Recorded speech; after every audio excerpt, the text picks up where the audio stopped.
Camera straps. This is probably my favorite one. All right, so over the years, I've tried different ways to keep my cameras on me, and the best solution I found when it comes to a run and gun setup is the Coiro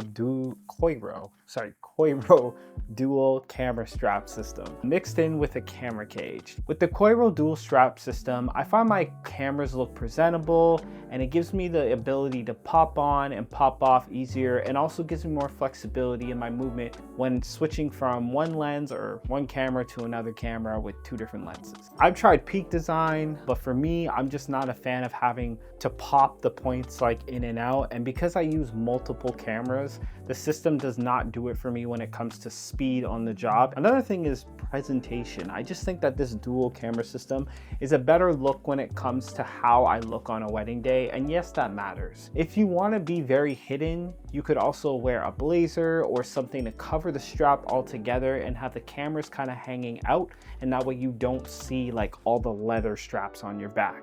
People have said some pretty outlandish things to me. I'll let your imagination go wild, so maybe you don't want them to see the strap for that reason. My thing is, if you look discreet, you have more of a chance to get natural moments. And I just feel like with this strap, it gives you that little superpower. So first thing I want to show you is the strap itself. When it comes to styles, Coiro has a skinny version, a normal version, and then there's like a padded version. And I recommend the padded version for the extra comfort, especially if you have a camera with a heavier lens, as this will relieve some of the strain on your shoulders and your back. And on a wedding day, you need that relief as much as possible. I can honestly say that at the end of a wedding day, I don't ever feel sore when I have this camera strap system on. When it comes to colors, they have black, tan, brown, and even a few others. The black, tan, and brown, those are the main three I would recommend, as they are more likely to match with other things you will wear on the job, and they don't stand out too much. The leather does not feel cheap and has stood the test of time when it comes to wear and tear. I've used it for about 2 years now for weddings and events, and it's held up really well and has become a staple in my workflow on a wedding day. So aside from appearance, my main reason why I use this strap is because it gives me the ability to blend in and get footage that I wouldn't normally be able to get if I was wearing something that was a bit more loud. The main issue I see when it comes to videography, especially at a wedding, is that you want to capture people in a natural way. And you can't do that if you stand out to the point where you make people feel intimidated by your presence or that they have to perform for you. With this strap, I often get mistaken for another photographer, so people don't normally consider me as important or act more natural around me, as I'm able to appear less intrusive and blend into the crowd a bit more. Gimbals, tripods, and monopods are great, but command a bigger footprint to use effectively. And for me, I'd rather be able to be quick and get shots before people ever know I was trying to get one in the first place. When I'm pulling out cameras quickly just off this strap, by the time somebody notices I'm filming them, I already got the shot I wanted. Design-wise, you essentially have 2 points to attach cameras, each with a main clipping point and a secondary one as well for added security. I utilize all 4 points and attach 2 D-rings to each of my camera cages. You have the option to place them where you want them, but I find on the vertical side of your camera makes the most sense. With that being said, let's discuss a good cage setup. Here is the half cage, and the difference with the half cage is you have nothing on this side. So you have the bottom plate here that I was talking about, and it's Arca Swiss, and then you have the vertical part here, and this is where I attach the D-rings I was talking about. And then so I just clipped it on here, and that's how it kind of hangs on my side there. And it's nice and snug to my body because the heavier part of the camera is kind of up against me. So you have less of a chance of smacking it off doors if it was sitting out like this. Instead, it's sitting like that pretty much on your side. Right here, we got a full camera cage, and then I have a half cage as well. Full camera cage, you have the option to put on the right side or the left side. Honestly speaking though, I just recommend going on the left side, because if you're right-handed, then when you pull it up, this hand's free to go here, and then the strap's pulling on this side. So both sides I'll do the same thing. I won't put the D-rings here because then that means when you go to put your hand here, you'd be holding the D-rings, which is just not great. This is the full cage. Just wanted to show you guys this. So the camera cage system I'm recommending is a separate purchase from the Coiro strap, but I think if you're doing video professionally, then this is something that will work in conjunction very well with your tripod or gimbal setup as well, and essentially have a quick release situation and scenario with everything that I use. So personally, I have always loved the look and feel of Tilta camera cages, but, and there's a big but, their components are a bit harder to get a hold of.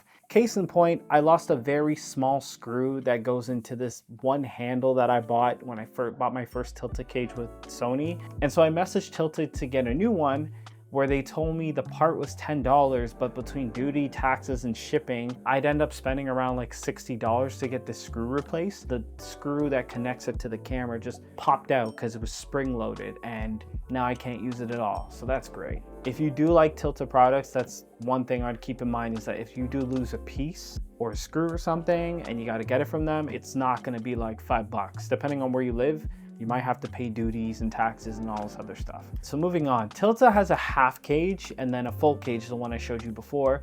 And I find I like the half cage as it keeps my camera light ergonomically, as if I'm still holding a camera without a cage, and it looks awesome.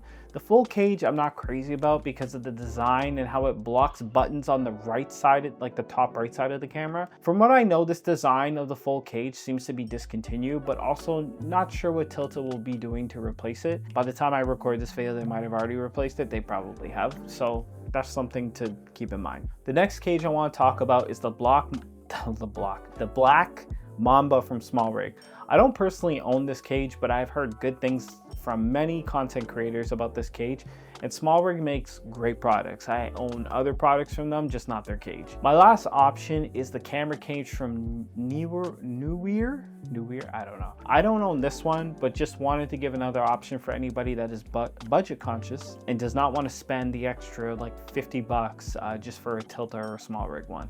The great part about all these cages that I mentioned is that they have a base plate built onto the cage. So if you plan to attach this to your gimbal or tripod, you can quickly pop in and pop out and not have a plate that's attached to the camera that makes it tilt forward or makes it harder for you to hold when shooting handheld. Personally, I use this plate over the Peak Design plate because when I put the camera down, it sits flush and not on the lens, and just because I don't want to use a proprietary plate that only works with some of my camera gear.